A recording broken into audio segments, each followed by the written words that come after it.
Wait. Trey Lance was Trey Lance was available in. Did I just enter a live room? Did you guys really do that to me? Yeah. No, we did it as soon as you picked your head back up. But yeah, wait, Trey Lance is available right now in 10% of leagues. No, you mean like 90% of leagues? I mean 90% of leagues. Yeah. He's only rostered. Yeah, but that's because most people are absolute plebeian peasants and they play one QB. Even in one QB though, even in one QB, I guess so what? So if you have one of the top 6 quarterbacks, then Lance is worthless to you in one QB. Mm-hmm.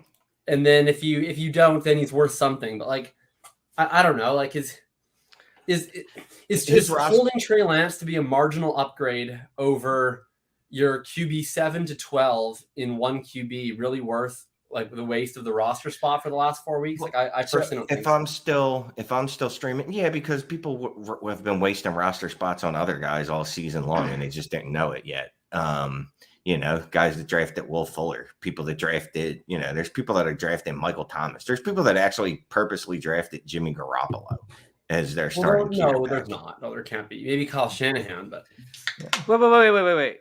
But 2 of the top 6 starting quarterbacks, one is Sam Darnold, one is Daniel Jones. I mean, that could end up being a massive upgrade over both those guys. Now, Kyler Murray, Jalen Hurts, Tom Brady, probably not. But I mean, like in single quarterback leagues, if you don't have a top end guy, then you're streaming every week, and the streaming options outside of like Daniel Jones and Sam Darnold, because those are the only 2, have been like spotty at best. I mean, you had Kirk Cousins that had 1 or 2 good weeks. Taylor Heinicke had a good week. Taylor Heinicke's had a couple big weeks, by the way. I mean, you could have been like rocking with you could have been rocking with Kirk Cousins or Derek Carr, and like you'd be A-okay. How would you feel today, though? Now that Derek Carr started to regress to Kirk. I mean, he got the suck out, right? Like he got those Kirk 2 garbage time lost me last week. That being okay. Kirk lost me last week, so I'm not Kirk okay. was an absolute. I mean, Kirk Cousins. I mean, right? Like he's the anti-Meatloaf, right? Meatloaf says 2 out of 3 ain't bad. I mean, that's Kirk Cousins, right? Like 2 out of his 3 games ain't bad, but as soon as you're convinced Kirk Cousins is actually good, like you're gonna get a Kirk Cousins reminder game, and then he'll be perfect again next week, but. Like he's a good quarterback 70% of the time, but 1 out of every 3 games, it's a complete unmitigated disaster. Yeah, it's typically not his fault, but I mean, I guess that doesn't really matter, to be quite honest with you. Okay, so now Twitter broadcasts aren't even showing up as an actual broadcast. Is that what's happening? Because that's what's happened over the past 2 episodes now. It just shows up with like a little bar. I don't. Man, I don't know. I don't understand science, so you're going to have to help me out. Oh my God, man. All right, let's go ahead and kick this show off. Where are we? Here we are. Where's the show? There's no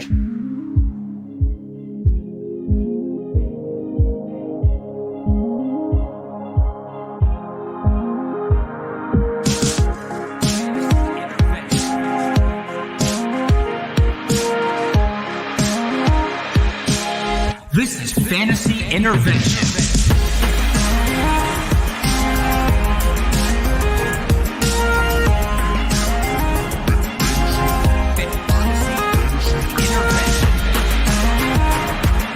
Now here to intervene with your fantasy life, Shane Manila, Jacob Sanderson, and Chase Vernon.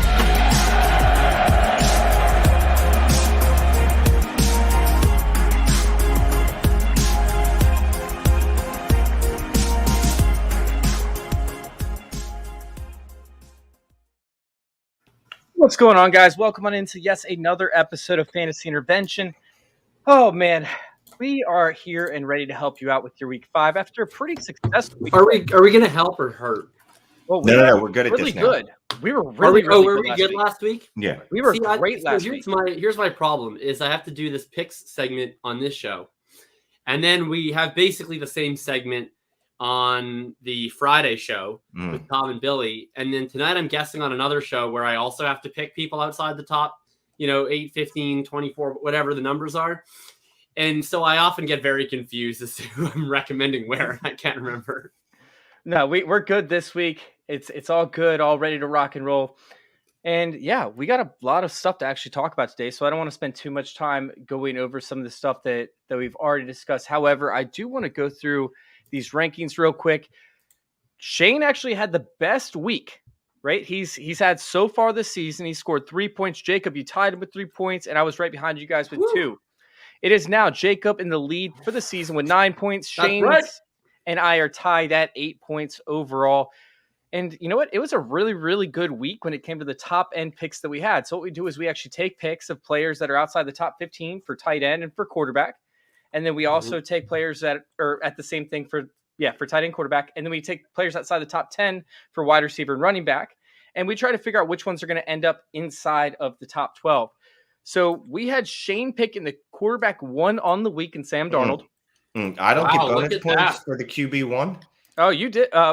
We could do that. Well, we haven't had one bonus point. You're saying you need You're saying you need multiple bonus points. I'm just saying that's a hell of a pull from me. I picked Sam Darnold from I think he was QB 87. I believe he was ranked QB 87. Sounds about right. Sounds about right. That. Yeah. But I mean, he did run for 2 touchdowns. I don't know. He had such a weird game because he started out on fire. Like he ran into 2 touchdowns immediately. It looked like they were going to play back and forth.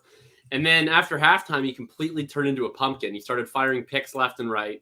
And then in garbage time, he came alive again and chucked 2 touchdowns to DJ Moore, which I was told wasn't allowed. I thought DJ Moore was prevented from scoring touchdowns, but it seems that's over now. And my favorite response is the people that advised fading DJ Moore were like, well, he's never scored touchdowns before. You know, how could I predict that he was going to score touchdowns now? But now he does score touchdowns, so it's okay. And so I look forward to in 2 years when Jakobi Meyers starts scoring touchdowns, people will then also be like, how could I have ever known, the people who didn't score touchdowns can actually score touchdowns. Point is, DJ Moore is elite, and he's a top 10 wide receiver in the NFL and rest of the season and in Dynasty and redraft and in all formats, and he's the best. Yeah, and you should have been drafting DJ Moore anyway, regardless if he scores touchdowns or not. That's like, for how many years did people bitch about Julio not scoring touchdowns? I'm like, but he scored 30 fantasy points. Hey, his name is Quintorris. Yeah, we're only using their official names today, so it's Quintorris Jones and it's Deniston Oliver Moore. No, I will not. I will refer to him as Dennis the Menace. Oh man. So yeah, it was great from Sam Darnold, of course. It ended up translating over for this offense. And this offense is definitely becoming an offense that a lot of these defenses might want to be scared of. Meanwhile, I had the tight end 2 with Dawson Knox, who performed once again. We're talking about a tight end that's going to end up in the red zone a lot, and he's going to have plenty of opportunities. So I love that. But I mean, the bad revolved around Jacob's pick and my pick, because Jacob picked Baker Mayfield and I took Odell Beckham Jr. And that was horrific. Now, it wasn't Odell's fault. It's it's not your fault. It's my pick's fault. My pick screwed your pick. I took you down with me. God, man, talk about like a tank job. Like, dude, Baker was absolutely atrocious. He couldn't hit Odell. It's the worst game I've seen him play since Freddie Kitchens. How is he worse with better players on the field? That's what makes me just blows my mind. Like, is he just used to the speed that Kadero Hodge moved, so he threw it way behind Odell Beckham? Is that what happened? I'm so confused as to how he missed Odell Beckham so many times and also so horribly all at the same time. So yeah, brutal. Absolutely OBJ brutal. was pretty much as open as Debo for one of those touchdowns. Yes. And Baker threw one of the most horrendous. Trey's pass to Debo was an absolute duck. But it did the trick because there was no one within 30 yards of him. And Baker had that same situation, and he somehow threw it on a line and low and behind him. And Odell tried to reach back and he tripped. And it was just, the only thing that would have made it worse is if he retore his ACL trying to reach back for the pass. It was so bad. It was bad. It was horrific. We had some other subpar ones in there, such as Marvin Jones was another one that was subpar. But honestly, we hit on almost every single aspect this past week. So good job, guys. We're going to sit here and we're going to keep that going this upcoming week. So let's go ahead. We got some questions in the chat. What's going on? Oh, man. We got Dynasty Hot Sauce in the chat. What's going on? And then we got some questions coming in from Facebook over there. So if you guys are over there on Facebook, please keep those questions coming in. We'll help answer them to the best of our ability. Obviously, it only being Wednesday, but we'll try and knock those out. So Joshua comes in and says, should I start Patterson over Sanders this upcoming week? He has Zeke as well, so I'm guessing Zeke is an automatic lock. I can't get on board with Sanders. He's not I can also start Zeke. If I can't imagine. Then obviously start Zeke. Yeah. I was going to say, you can't belabor this. Look, Sanders, there's no way to trust his usage at all. I mean, the guy has, in 2 games, he's seen the ball, I don't know, like 10 times. You can't trust it. You just can't. It's so sad because this was another great opportunity for Sanders He's to playing excel, more and he snaps failed. than you'd think. It doesn't matter. He really is. Like, if you look, right, like, I feel like if people had to guess, they would have thought that Gainwell actually played more last week, and he didn't. Like, Sanders like still 60%. played double his snaps, but Yeah, but he's okay. But Sanders isn't getting any of the touches, and he's just not going to, because apparently Jalen Hurts on every RPO that Sanders is in there decides that he's going to run. Whether he's open or not, like it's going into Yeah. Jalen Hurts' hands. It's not leaving his, Yeah. and it's so frustrating. It's the most obnoxious thing And because Sanders Sanders looks good. Sanders is great. Sanders isn't the problem. His coaching and his quarterback are the problem. And Sanders isn't getting any of the. Just so you know, he's not their goal line back. It's somehow it's Kenny Gainwell, who's much smaller. He's not their receiving back. He's not their 2-minute back. He's not their back that they put in there on 3rd down, and he's not the back they put in there when they're down in the game. So a lot of his usage is early in the game when it's, there's no game script. There's no negative anything. It's nothing, 7-7, 7-3. And then as soon as they get down a little bit, they're like, all right, we got to pull this Sanders kid out of here and put Gainwell in there and then use him and then lose again. So anyway, all that to say, go with Patterson.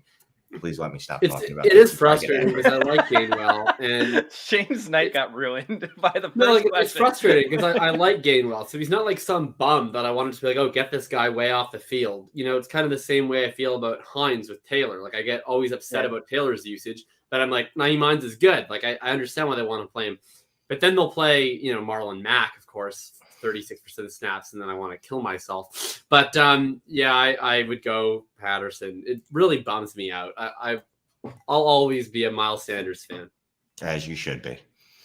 Yeah, and as for the Jets actually have the 2nd worst dose score, dump off containment efficiency score to 5.46. It's absolutely atrocious. They're allowing receptions, they're allowing yards to be had. It's horrible. So Cordarrelle Patterson should have another epic week. I'd love Patterson this upcoming week. All right, let's go ahead and hit one more real quick before we hit our next section. We have Miles Sanders as the flex. Miles Flanders. Miles. Wow. Oh, is that the new thing? Is it Miles Flanders? No, because I like Miles Sanders. It can't be Miles. No, Flanders. you just said Miles Flanders. I know, but I'm saying it could have been a nickname on an accident, but I don't want to call him that. Oh, that would be Miles Flounders. Should Galladay go in the flex over top of Sanders? Yes. Who are the Giants playing? Oh, Dallas, actually. That's kind of fun. It does not matter. You can't look. I love Miles Sanders. Again, this is not an indictment on Miles Sanders. You can't put a running back that's liable to see the ball less than 10 times. It'd be different if it was 10 targets. If it was 10 targets, if he was going to get 10 targets. Like, Cordarrelle Patterson is also very liable to see the ball less than 10 times. But at least most of his are usually targets. He's averaged 7 targets. Actually, most of them are usually touchdowns. Well, there's that too. That helps. Insane efficiencies. But he's also seeing around 7 targets a game. If Miles Sanders was seeing 7 targets a game, I could almost survive and almost live with the fact that he gets 4 rushing attempts a game. Right. But anyway, I would go with Kenny Galladay. I just want one time. I want them to just commit to establishing the run, and I want to see 15 carries for Miles Sanders. Like, please. Like week 1, when the only game they won. Be that hard. Like, I mean, fuck. The Raiders on Monday night were willing to do entire series where they just rammed Jacobs up his lineman's ass 4 times straight and then didn't even get a first down. Like, could the Eagles have some level of commitment? Even just 2 in a row. Just like, here, Miles, we're going to give you 2 carries, 1st and 10 and 2nd and whenever you pick up, and just see what happens. Like, first and 10 and then 2nd and 3. Is what it would be. Yeah, and then you get another first down, and then you give it to him again. Yeah, I don't like Galladay this week. I don't like him up against Trayvon Diggs. I think that's going to be an obvious shadow. They don't have the other weapons because they aren't healthy, and that's a tough matchup for Galladay to beat. I still might Tony have broke out. It's John Ross season. So you like Miles Sanders against Nick Sirianni more than you like Galladay against anyone. Nick Sirianni is the ultimate lockdown corner. Well, and we saw the Panthers show a little bit of holes on their defense. I didn't say porous, I said holes. They're showing some holes over there on their defensive line. I know it doesn't matter. Oh man, this is tough. You know how many more times Miles Sanders touched the ball than you last week? A handful. Yeah, not many. I don't know. Whatever that tweet is that people I think put he's out. still got 3 receptions for 34 yards, though. I'm going to go Miles Sanders over Kenny Galladay. That's my answer, and it's my final one. Let's go ahead and move on to this next segment. We have Robert, Jack, Ryan. We all have questions from you guys. We'll get to y'all in a second, plus some more. Thank you guys for coming in. Let's go ahead and bounce over this next segment that we have, which are players that might have been dropped that you should give a look to, or maybe some players that made it past waiver wires, like we just talked about to enter in the show with Trey Lance. You know, Trey Lance put up 20 points and a half last week, and yet people aren't still willing to pick him up. I understand it's single quarterback for a lot of leagues out here, for 95% of them. However, well, 99% of them probably. However, this guy put up 20 points and a half, and when you have a chance to get an elite and he quarterback at the like position. Yeah, he played terribly, right? I mean, he got bailed out by a touchdown to Deebo Samuel, right? But still, either way, like he's running the ball, he's finding his open receivers. Most of the time, it's Deebo Samuel. But you know, Brandon, he doesn't even look at other receivers. He doesn't. Is Deebo open? Yeah, like those flow charts. You know those flow charts, right? It's like is X right? So it's like, is Deebo open? Yes. If so, throw to Deebo. Is Deebo not open? Run. That's his decision-making process. I was actually grinding some of the all-22 today, and Brandon Ayuk, the wide receiver version of Miles Sanders. I just want to give him the Goodwill Hunting hug, baby. It's not your fault. He was open like the entire game. It's just he may as well have. It didn't matter. Like Lance was one read and tuck that whole game, and Deebo was the read, and it was like. You could watch it. Like, you could just watch him stare down 19 so hard. And occasionally Sanu, because his big fat ass would get in the way, he would be like, I'm open. And then he would see him. But otherwise, it was just tuck and run, which is great for fantasy. Oh, it's amazing for fantasy. If he starts this week, he might have 18 carries. I mean, he'll have more carries than Miles Sanders, that's for sure. Your flow chart actually kind of reminded me of like that Halal song, right? Where it's like run, and then you hear like the upbeat music, and he's running. It's like Deebo Samuel open, no, run. So what? Let's go ahead and jump on look to this song up. Oh, it's intense. Who's it by? Halal? It's part of those videos. We'll talk about it after the show. We got a lot to talk about. But some of these players that might have gotten dropped. No, I don't think so. But anyways, let's get on to this. Some of these players might have gotten dropped, damn it. We have guys like Brian Edwards out there, Zach Pascal, JJ Taylor. Kenyon Drake. Kenyon Drake is dead. They don't want to use Kenyon Drake. You saw that when they used Peyton Barber ×2 over him. And then you saw it even more this week when they got Josh Jacobs back and they made Peyton Barber basically inactive and then still didn't use Kenyon Drake. Well, Barber got hurt. Did he? He hurt his hand? Yeah, he has turf toe. Turf toe? Okay. But either way, he wasn't. But they still didn't. They barely used Drake. Drake's dead. Yeah. Drake is dead. No, it's ridiculous. $12 million down the drain. It's so bizarre, right? Like for 2 years, they've had the shittiest backups for Josh Jacobs. And yet they've been like, Josh, I don't care. We're never playing you on third down. We're playing Jalen Richard. We're playing Devontae Booker. We're playing Alec Ingold if we have to, no matter what. Theo Riddick, no matter what, you will never play on third down.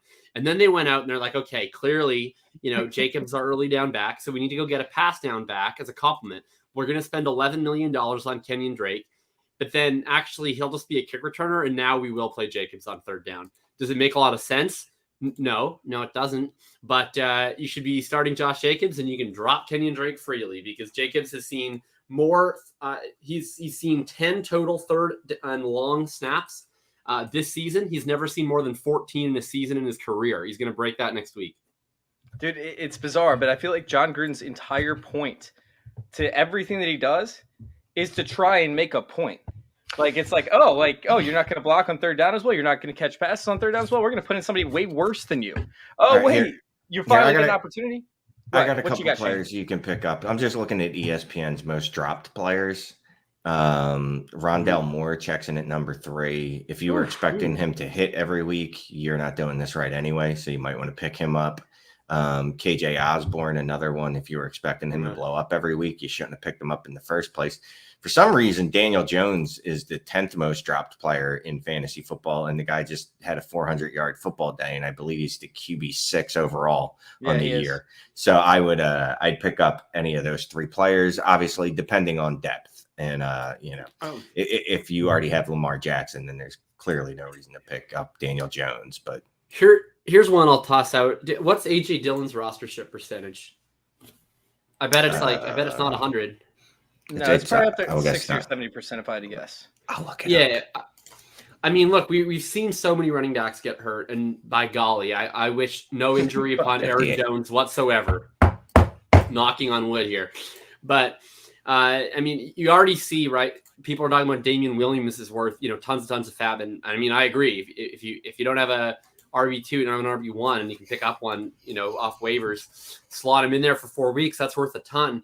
I mean, if anything happened, I think that to Aaron Jones, I think Dillon is right up there with Pollard and Madison as sort of the premier handcuffs. We've actually seen Dillon get targets, even playing only between 20 and 30% of the snaps each week. He has 6 targets in 4 weeks. Kylan Hill is just returning kicks and playing some mop-up duty at the end of games. So I fully expect if anything did ever happen to Aaron Jones, Dillon would be playing quite a bit. And, I mean, the offense looks fully back to form. He looked great, I thought, last week running against Pittsburgh, which is a pretty good run D. He looked phenomenal. I'd certainly want to use a roster spot on him. Yep, and he's rostered in 58.8% of ESPN. So 42%. Damn, that was good. There you go. Yeah. No, it's something that I don't understand why people would move on for him. If you dropped him, you should be holding on to him still.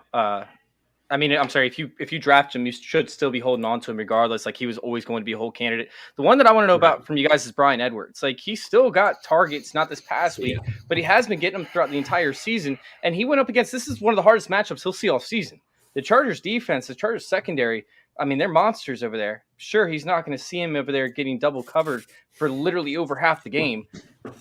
I think that the Bryan Edwards, I think it's bizarre to drop him, especially after we saw a decent output over the first 3 weeks of the season. I like Edwards a lot, but I also realize that his targets are not vast. That's not the word I'm looking for. But even in the games that he's produced, it's because of insane efficiency, and he was averaging something like 20 yards per reception, which isn't even really his game. It's hard. I get it. It's really hard to trust a guy that's not seeing any targets. Like, I think his high water mark is like 5. Yep. And even then, it's only in the fourth quarter. Like, I forget who had the tweet, but he put it out there that he led the league in, targets in the fourth and overtime. You almost need overtime just for him to be fantasy relevant. Right. So I do get that, actually. And, obviously in dynasty leagues, I'd still be looking to scoop him up coming off a bad week because I am a fan. I'm back in on him, but I can understand him redraft. Yeah, I'm a big believer in Bryan Edwards, especially dynasty wise, but yeah, I mean, the thing is, I don't want wide receivers that I'm not starting really on my team. Like, I maybe want like 1 wide receiver on my bench, maybe 2 in most leagues. Like, this is not like your FFPC, start 3 wide receivers, flex 2 wide receivers, 8 bench. Like, those leagues totally different. But just like your standard home league, around the water cooler on Yahoo or ESPN or whatever, like, I want those bench spots to be running backs where they're just 1 injury away or 1 role change away from all of a sudden being an automatic every week type of start. And Bryan Edwards just isn't that. Like, I acknowledge that he has more upside, but I mean, you could just you could get AJ Green and you're going to get, honestly, a better projection each week. If you really need a flex, then Bryan Edwards. Like, I don't enjoy saying that. But it's like, right. So I just mean, like, so like, what's the worst case scenario? You're holding on to Bryan Edwards. So you're not wanting to start him. So maybe you have 2 wide receivers that get hurt, and then you're starting Bryan Edwards. Like, I almost guarantee you'll be able to find someone off waivers at that time who's just as good of a start of Bryan Edwards. I don't think he's the highest upside option, just because so far this year he's pretty clearly behind Ruggs. Obviously, Waller's the alpha, and frankly, I think everybody other than Waller might be behind Hunter Renfrow. Yeah, Hunter Renfrow is apparently the new. They just keep forcing him right down my face. It's and so aggravating. Look, I am. I hate AJ Green, but I actually did suggest picking him up in ESPN leagues for FantasyData.com that I write for. If you'd like a promo, just check me out. I'll give you a promo code.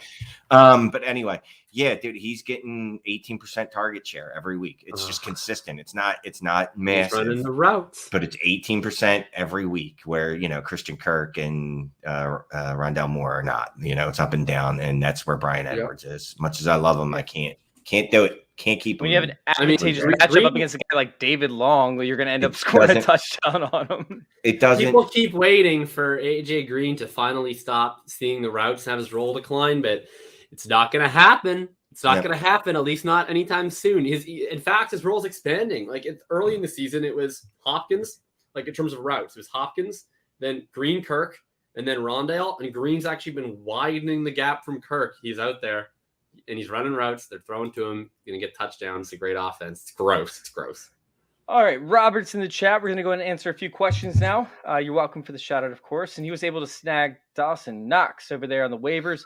Should he play him over Kittle or flex him and keep Kittle as a tight end? As the flex, he has Ruggs, Waddle, Gainwell, or Pollard.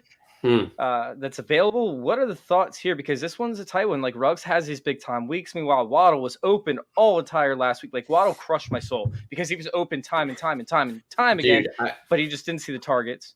I played Waddle in cash, and he had 3 catches for 33 yards on the first 2 drives. I thought I was on the way to a big day. Oh my God, I know. He was in my fucking cash lineup. And I was like, all right, like I think we're going to get the 100-yard bonus today.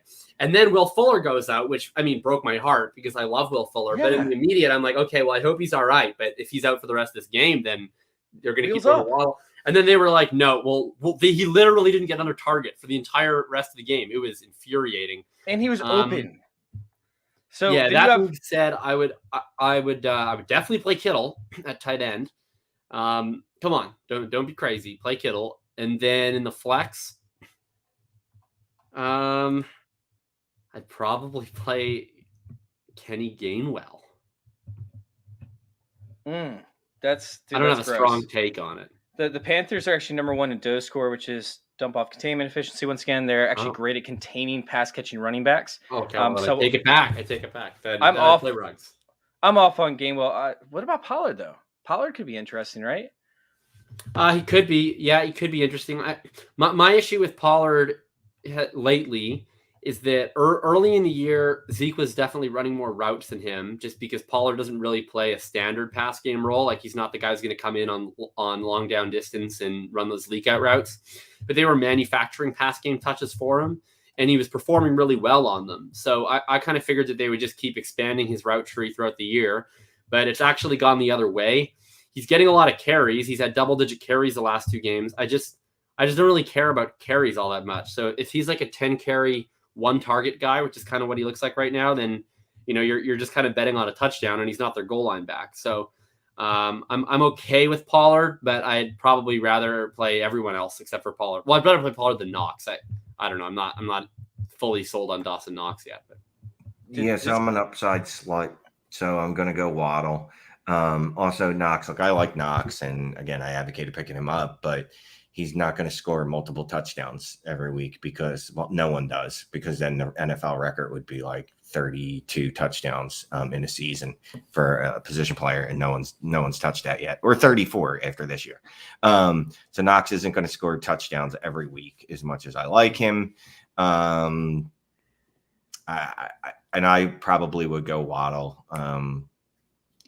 Again, it's like we're coming off 1 week when he saw 11 targets or however many targets he saw. I'm sorry, he had 11 receptions. I think it was 14 targets. 13, yeah. So he definitely had he had down target week, but I mean it's still there. And honestly, with Waddle's speed, if they can ever actually get him, I don't know, open in any space, he might actually score a touchdown. Yeah. And no Fuller, he's on IR. They're playing Tampa, whose secondary is beat to shit. So it's a big opportunity. Shane brought up that he's an upside slut, and I'm like, Waddle's upside in this. Ruggs has a decent upside as well, but I'm looking here at the Chiefs so far this season.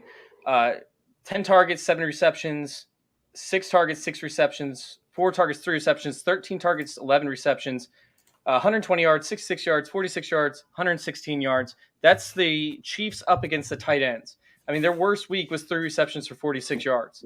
Meanwhile, and who have they played though? They've had a decent schedule, but I mean, it's not okay. So the Browns, that's decent, but I wouldn't say that's a lead, right? And that was the OBJ-less Browns, so they threw to like all 3 tight ends. Yeah, that the Njoku looked like he was coming back to life game. Yeah, that was a 3 for 76 game. But that's a great argument for it because he sure has not come back to life since. No. Only against the Chiefs. Mark Andrews went 5 for 57.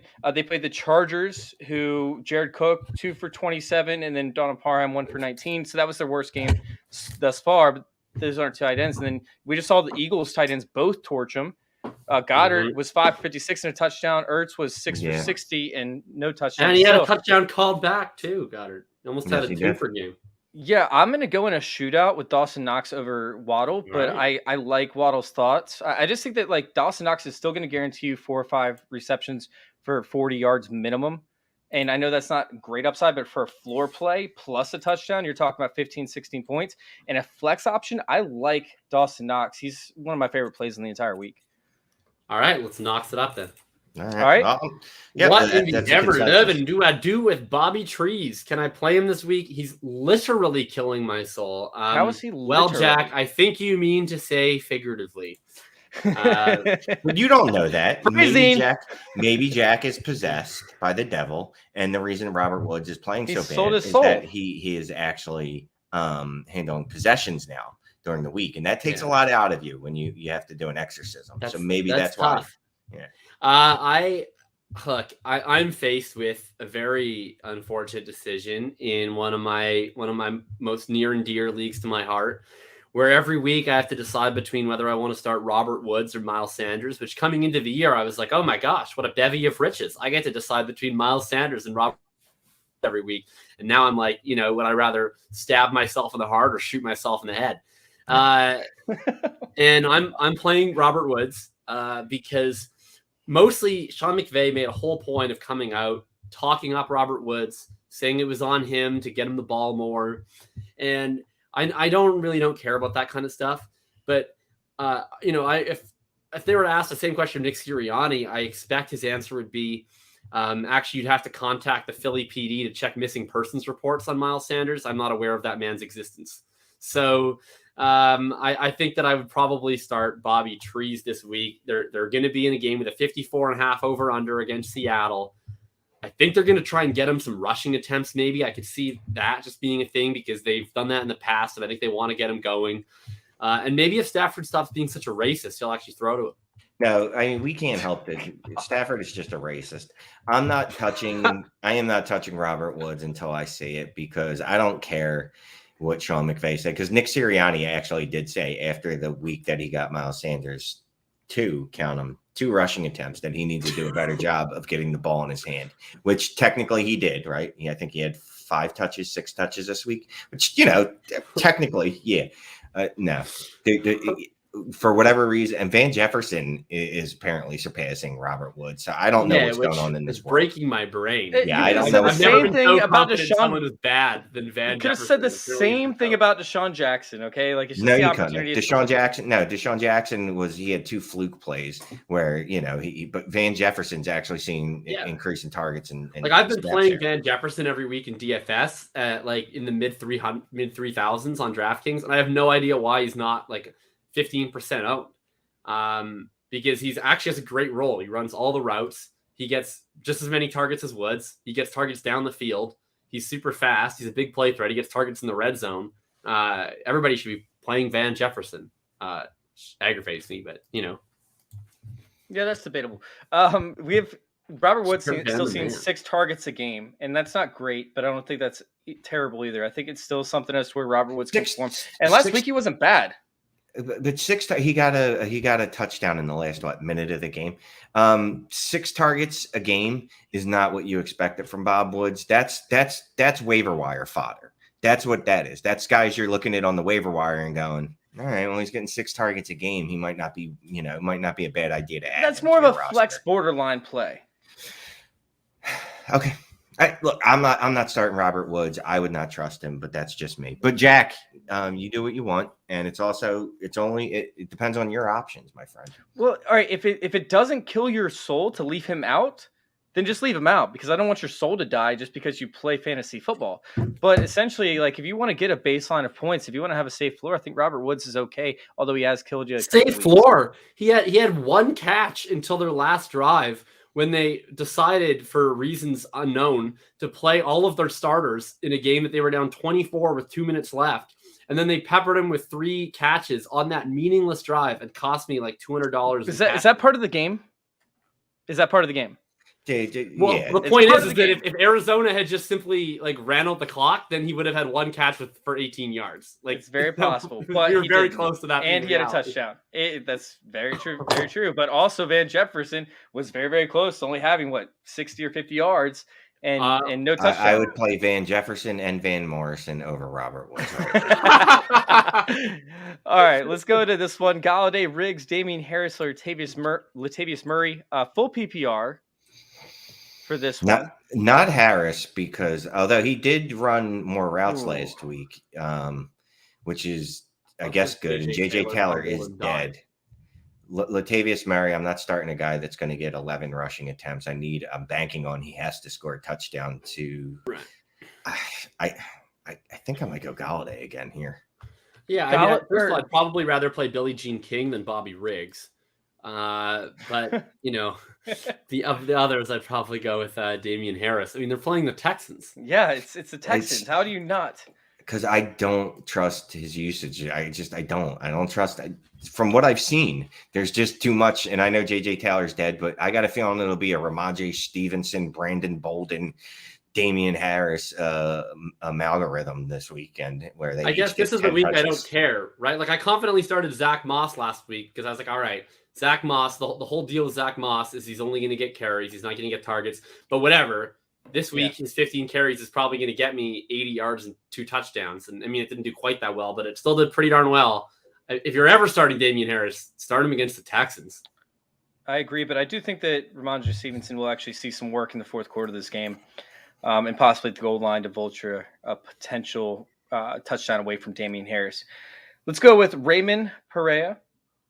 3 great quarterbacks. What 2 does he play? Herbert, Lamar, or Darnold this week? This one's tough, man. I mean, Lamar looked great last week, and then it turns out that he gave you very minimal fantasy points because he was passing and not running. He has a little bit of a tougher matchup this week, of course, but, which route are you going with this one? Could you ever sit Lamar Jackson? Because I can't. I mean, honestly, there's not a situation I can ever recommend sitting Lamar Jackson. His upside is it's too high. I'm not sitting Herbert either. He's quickly moving into that realm. Great choices, but I'll take Herbert, Lamar, and last week's quarterback 1, who I chose, Darnold. I'll let him sit on the bench this week, but nothing personal. Still love Sam. Yeah, you tell Sam thanks a lot and take a seat. I'm on the same board with that one. Lamar should have a field day up against the Colts. I think that Herbert's going to remain competitive with the Browns, so you got to keep Herbert in there. We got to get moving here, man. We got 20 minutes to get through all these starters that I'm giving gold to people on. All right, what's going on, Sean? All right, should you even hold on to Miles Sanders, and then we'll go into this section after that? Yes, because I had a feeling like you're going to drop Miles Sanders and pick up Khalil Herbert, Samaj Pirine. No, I'm good. Look, Miles Sanders, as bad as things are going for him right now, the Eagles are losing, which you would think the head coach would make him examine some of the things that they're doing on offense. It might, it just might, if he uses critical thinking, he might realize, oh, wait, I should probably use one of the best players in the National Football League on my offense so my team could win games, because that's actually my job. All right. So hold on to him. I mean, by no means drop him. Jeez. Yeah, I don't think that's even a question. I just wanted to finish off that one. We still have questions coming up from Hunter again, Kerr, Joseph, I believe. So let's go ahead and get on to this next section, however, where we're picking quarterbacks outside the top 15 that could finish inside the top 12 this upcoming week. You know, that waiver wire steal, that guy that you want to stream, that you want to get into your lineups. And I'll go ahead and start because this is an easy one for me. Trey Lance. I don't know how you can't get Trey Lance in your lineups. He played terribly last week, and yet he still did it. It's nerve-wracking because Garoppolo is he going to start? Like it seems like they're really intent on playing an injured, immobile, bad Jimmy G. I don't know, man. It had me so nervous. I messaged you guys before the show, and I'm like, I'm so nervous about this pick because there's a good chance he gets 5 snaps. No, I think the way Jimmy was talking, he had already tried to give up the starting role. He's like, "Oh yeah, no, my calves hurt bad. I don't know. Please don't make me play for several weeks." And Shanahan's like, "Hey, dude, we're trying to win games, so I need some gamemanship because I don't want them to know who to prepare for because you and Trey very different skill sets. So I think that's more of what's going on." I believe so too. Yeah, Don't that they could shots be. for that. Can't they just inject him with something? No, but I mean, realistically, like Jimmy Garoppolo is not really all that in a bag of chips in the best of times. If he can barely move, which to be fair, at his best, he can barely move. But if he's even more mobile, their offensive line is struggling. Trent Williams got carted off the field in that game. I mean, Lance and Jimmy were both really facing a lot of pressure. Chandler Jones is going to be going up against potentially a backup tackle this week. That seems like a problem. I don't have high hopes for Jimmy G in this game. If they're intent on Jimmy G being their starter for the season, which for some reason it seems that they are, the best thing for him would probably be to rest up this week because they get the bye after that. And then they get the Colts, which is like an extended bye anyway. So I would definitely let him rest this week. Then you get him 2 weeks of rest, right? Otherwise, potentially re-injure, and then you have a real problem. Why not see if Trey can play? Can't hurt. It's just 1 week. Hey, you know what Trey's going to get you? Here's some breaking news. Breaking news. What is it? And this is in one of my Patreon chats. So if you're not a patron of the Dynasty Trades HQ, you should be. Michael Fabiano is reporting that Chris Carson has a chronic long-term neck injury. I already retweeted this. And he's probably not going to play Thursday. So guess who my running back is this week, guys? Oh, Alex Collins? Alex Collins. There you go. All right, we'll get to the running backs here in a second, but let's finish this off. Ever been a better week for zero RB truthers like myself than this week? Like, we see Chris Carson and David Montgomery, who are like two pillars of the running backs that zero RB people make fun of and fade, go down with injuries. We get zero RB folk hero Damian Williams as a workhorse. We get Alex Collins, right off the waivers. Samaje Perine potentially. Find a fucking play running back roulette, spin the wheel, put the tail on the donkey, put him into your starting lineup. I mean, it's never been easier to find a running back. Sean Siegel is not one to gloat, but if he did, I have a feeling he would just come all over Twitter this week. He doesn't go on Twitter anymore, but if he did, I could just see all it would be is just squirt on everyone because zero RB is absolutely crushing it this year. Dude, it is. And that's actually will bring you a trophy, of course, right? And that trophy you're probably going to end up getting from Trophy Smack. TrophySmack.com. Use promo code CIRCLE. Make sure you guys have either a belt or a trophy along with a ring inside of that cart. Enter in promo code CIRCLE and you'll actually get that ring free. That's a $60 ring. And then you can take that trophy and bash all over the people that went heavy RB this year and now their rosters suck. So if you took Jacob's advice... I'm making an order because I've been doing these. I'm not Sean Siegel and I'm not humble and I do victory lap. I've been doing all these super flex Ricky draft leagues, and I mean my record in these super flex redraft leagues is pretty nice. But I'm regretting taking even any running backs. I mean I always do this sort of anchor RB approach. And in the Twitter Sharks Invitational, shout out to Danny Paracel, he organizes that one. I'm doing the Siegel come everywhere because I have Eckler who I took in round 2. He fell me in round 2 because he was super flex. I took Kelsey at the 102, which some would say was a bold call. and then I ended up with Chase Edmonds in the 9th. And guess what? Guess who I drafted? We got Chuba and we've got Damian Williams and Cordarrelle Patterson. We got all of them for zero fab. We're putting running backs in the flexes. We're robust this week. It's zero RB fever dream. I love it. Guys, I've never been if so you're happy. doing that, go make sure that you guys go check out TrophySmack.com. Go get a free ring with promo code CIRCLE. You guys can also find the link actually in the chat for, I believe, Facebook and YouTube. So we got Trey Lance for me. Who do you have? Mm-hmm. Jacob, you're up. Yeah, I'm going to stick with the rookie quarterbacks, and I'll take the one that's definitely playing, as long as, as long as Urban Meyer makes sure to get him on the right plane, I guess. Trevor Lawrence is playing against the what some are calling a defense, and others, might use different words. But the Tennessee Titans, they have 11 people who attempt theoretically to defend the pass, and they get Trevor Lawrence this week.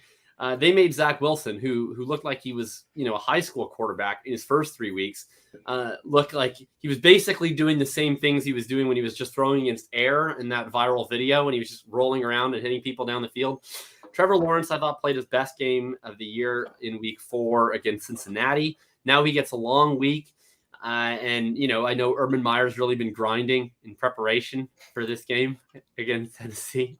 And I expect Lawrence to have no trouble hitting Laviska Shenault, Marvin Jones, and, of course, his newest weapon, Dan Arnold. And, I expect him to have a darn good time. And, we'll see if he ends up on the plane ride home. But man, I'll tell you what, I love that Lawrence and Tannehill matchup, to be honest with you. I think that's going to be a shit ton of points. Unfortunately, Tannehill's 15, so I can't use him. I'm gonna go with a second-year guy. He had his best game of the season, and he looked like himself last week. Joseph Burrow. I expect Mixon to be out, and I expect Samaje Perine not to be very good at football, or at least not anywhere near as good as Joe Mixon. And I expect them to go, you know what? I think maybe, just maybe, we put the ball in the hands of this Joe Burrow kid who's going to get to throw to Tevon Higgins and Jamar Chase. So I'm going to go ahead and go with Joseph Burrow. You mean Tamoris William Higgins? No, it's Tavon. What? No, I don't know anyone's name, so I just make them all up. That's perfect. Absolutely perfect. All right, Jacob, you want to start us off with the running back position? Well, I know that you already did, Shane, with Alex Collins. Jacob, you want to give us your running back? Yeah, I talked on him a little bit, but John Gruden has decided Kenyon Drake's an $11 million kick returner. And that means Josh Jacobs is one of the great buy lows you can get. Most of Josh Jacobs' fantasy career has revolved around him actually being quite good at football, but having a very useless role for fantasy football. And that's generally made him pretty overvalued. And then this last week, we saw him be actually quite bad at real football, but get a really nice role for fantasy football. We know that he was working through an injury. It was expected he was probably going to be splitting time with Barber throughout that game, and then Barber went and got himself hurt. And so Jacobs had to handle the load. And no Barber this week. I expect Jacobs to play between 65 and 70% of the snaps like he was doing last week. He's actually getting some pass work now. I expect him to probably be playing from ahead in this game against the Chicago Bears. And we know that Jacobs is a better football player than he showed he was on Monday night. He's only going to be healthier. So I'm feeling very comfortable about starting Josh Jacobs. I think you've got about a 10 to 12 point absolute floor in PPR formats. And, get a touchdown or two. We all know that Josh Jacobs is only capable of scoring 2 touchdowns, right? He scores 0 or 2. He's never once scored just 1. And all of a sudden you have like a 25-point ceiling. Yeah, I completely agree with you 100%. Josh Jacobs would have been my pick, but you brought it up earlier. You literally said it. If there was any week to start a running back named Damien Harris, this would be the week up against the Houston Texans. I think that he could have major efficiency while still seeing snaps taken away from him by Ramondre Stevenson. The Texans, you don't need to pass on him, so Brandon Bolden probably won't be much involved if he is at all. I think that this is going to be a Damien Harris kind of prove it game where he's going to have just insane efficiency and could end up finishing up with a couple of touchdowns on some breakaway runs. I think that's a lock. Damien Harris for me. All right, let's answer a couple questions. Well, I didn't get to pick anyone. Oh, wait, I did. Picked Alex Collins. Alex Collins. All right, we got Hunter Hall in the chat. He said Higbee or Schultz. I still have Marlon Mack, by the way, Devontae Parker or Gordon or Van Jefferson PPR. For me, Gordon's a fade up until we see something. Like, that's the first thing I'm taking from this whole entire thing. It's like fade Gordon until we see more than just average production. I saw somebody put $90 worth of fab. Or is this Melvin Gordon? Yeah, I'm thinking that's Melvin Gordon. Although it would that's got to be it's wide receivers. Yeah, you're right, because that would make more sense. I'm not playing Josh until you're playing Josh Gordon. Ever. No. Well, I hope not ever, but I'm certainly not doing it this week. I mean, you got to be a crazy person. I'll play Devontae Parker, who is seeing who's. Oh, he said Melvin Gordon in the chat. He said it's Melvin. Oh, it's Melvin. Gordon. Oh, wow. Melvin. Okay. Whoa. All right. Very different. Very different. Ooh, okay. That makes things interesting. Melvin Gordon's been splitting snaps almost 50-50 with Javonte Williams. And it's kind of getting frustrating because we want one of these guys to break out, but it's not happening for either one. Man, I'm going to go Melvin Gordon still in this one, I think. Let me double check on this. If you guys want to, up against the Steelers, that's a tough defense to run on. Oh, man. So you know who the Dolphins play this week? Yeah, the Buccaneers, which you can pass on. Who just 18 of their quarterbacks got hurt last week too. Like Richard Sherman came off the street to start, and then they lost several defensive backs during that game. So I'm going to go Parker, even with Jacoby Brissett throwing the ball. So that's how bad that Tampa Bay defense is. Parker's quietly getting 8 targets a game. It's quiet because Jacoby Brissett's terrible and Devontae Parker's pretty washed. 32 targets. Still getting a lot of targets. So I would fire him up this week. Yeah, he is 9-7-9-7. So this week he gets 9. Really consistent. Yeah, it's his 9 week. So definitely go. Yeah, I'll go the same with that. As for Higbee or Schultz, oh man, I've got a little bit of insight coming for you guys for this defense that the Cowboys are facing this upcoming week up against the Giants. I still think that Schultz is going to produce. He's become a major producer at all levels. However, up against the Seahawks, man, like how can you fade Higbee? Well, this is a game where. Go ahead. No, you good. Oh wait. I'm sorry. It's the Rams. I was looking at the Chargers schedule. I apologize. I was looking at the Rams. No, yeah, it's up against the Seahawks. I mean, yeah, sure. Jamal Adams. Higbee was playing against the Rams. Yeah. No, man. Sorry, I was looking at the schedule for the. I thought I was looking at the schedule for the Chargers, not the Rams. No, but I mean, Higbee still should end up seeing a good amount of targets at this point, and they're probably going to end up in a red zone a good amount. Meanwhile, they haven't found any good red zone options. I feel like Higbee has to score a couple touchdowns. Meanwhile, Schultz offers a safer floor. I think I'm going to go Higbee on this one, just in hopes that you get a touchdown or two, inside the red zone. I don't know that you can go wrong, but I'd probably go Schultz here. This dude is on a heater right now. Haven't seen a heater like this since the days of Tyler Higbee when he was good 3 years ago. So I'm going to go with Schultz. I will play fancy explanation. I'll play Tyler the Hate Crime Higbee, but whatever. All right. So then we have Dalvin Cook. Yes or no? No, he's not. He didn't practice yesterday. I don't know if he practiced today. I forget. I didn't. Did you hear what he spoke? Did you hear what he said today? No. Yeah, it's not what you want to hear. He said that he has an ankle sprain and it's not going away, but he's just going to play through it because he doesn't think he can make it worse. And part of football is playing through the pain. They got shots. So I don't love that. I mean, I appreciate his attitude. I mean, he's a warrior, but I would really prefer if he would just take a couple of weeks and have a seat and then get healthy instead of just forcing. I mean, he has 4 injuries in 2 weeks. He keeps getting injured in the middle of a game and then coming back getting more injured. He's it's like weekend Dalvin Cooks. They're trotting him out there. I mean, yeah, well, it's like weekend at Bernie's. They're trotting this guy out there. I know what you're saying. I got the reference. Yeah, So, I mean, okay, if the idea is are you starting him? Yes. I mean, if he's active, you have to start him. But, yeah, I think it just depends on the rest of your roster at that point. Unless you got a bunch of studs, I think you have to roll them out. All right, so let's go ahead and hop on to wide receivers real quick. We have the wide receiver room, and I'll start out with because I don't understand this one. This one's mind-blowing to me. Maybe you guys can explain it, help me out. How is Chris Godwin outside of the top 20 this week? Because he's just not getting the work. I mean, they're spreading the ball out between him, Evans, and who's that other guy? Antonio Brown.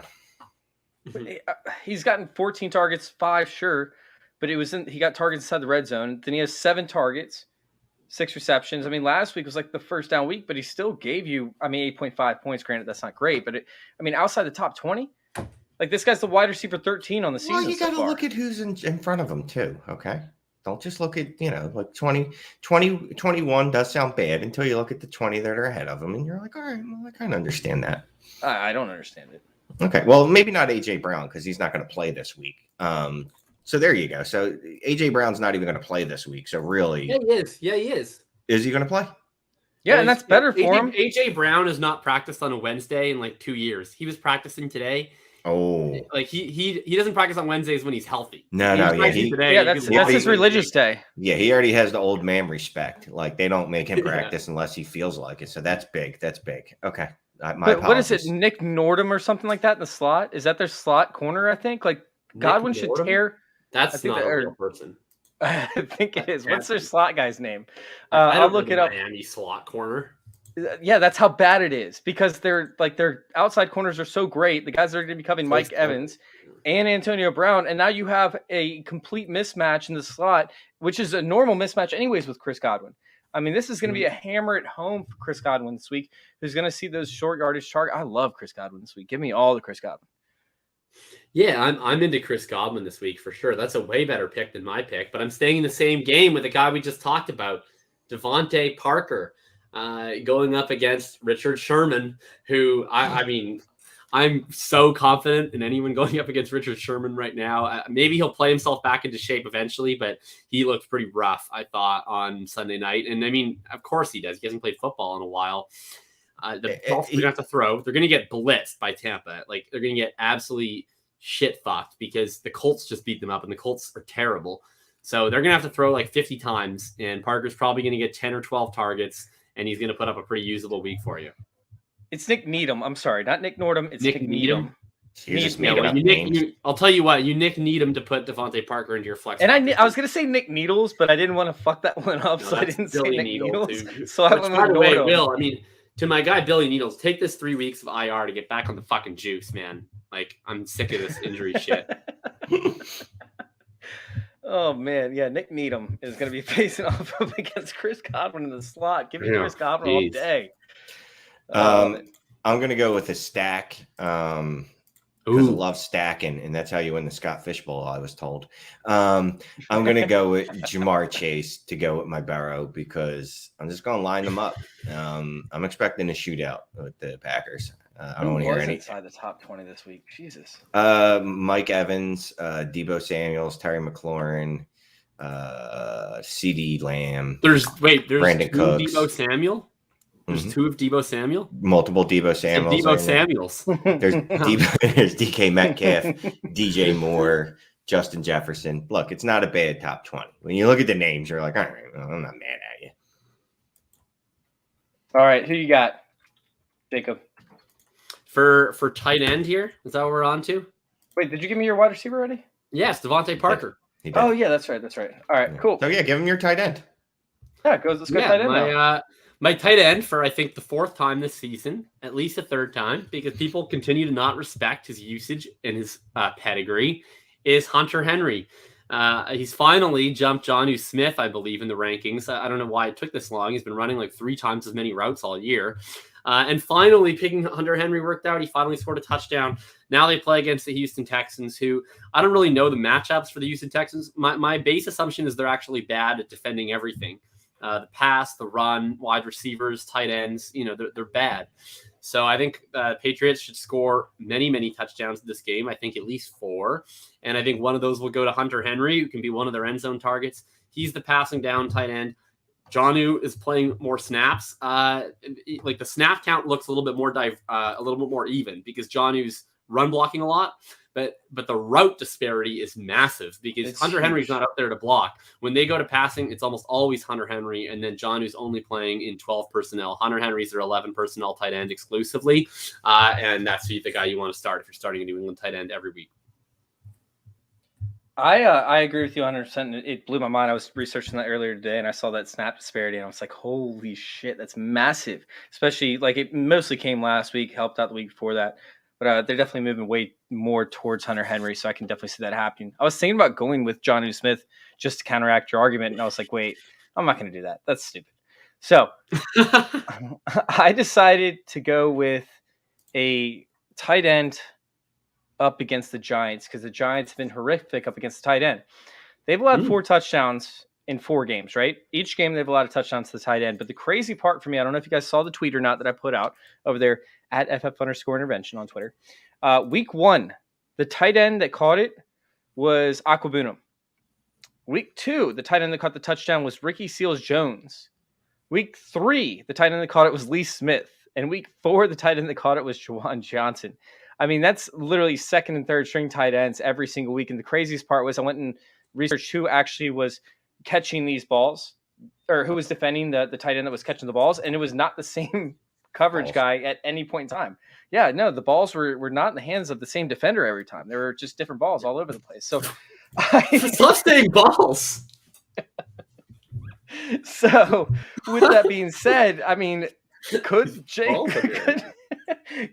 Blake Jarwin actually be the one that gets balls like in his face, like targeted in the red zone, and just, you know, bring him down to where he's holding them and he's cradling them very gently and converting them into touchdowns?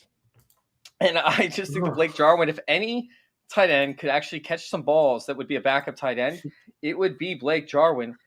I mean, he's better than all these backups are. So, I mean, even the backups, they got to catch balls sometimes. And I think this is the guy to do it this week. Blake Jarwin comes down with some balls. Wow. Okay, I'm going Zach Ertz. That's another boomer pick. Boomer season. I just don't know why they're targeting him like they are, but 15 targets over the last 2 weeks. Jalen Hurts has a thing for Zach Ertz.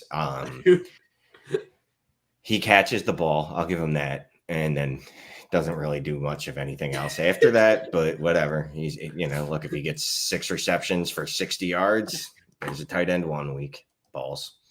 Zach Ertz is so tilting.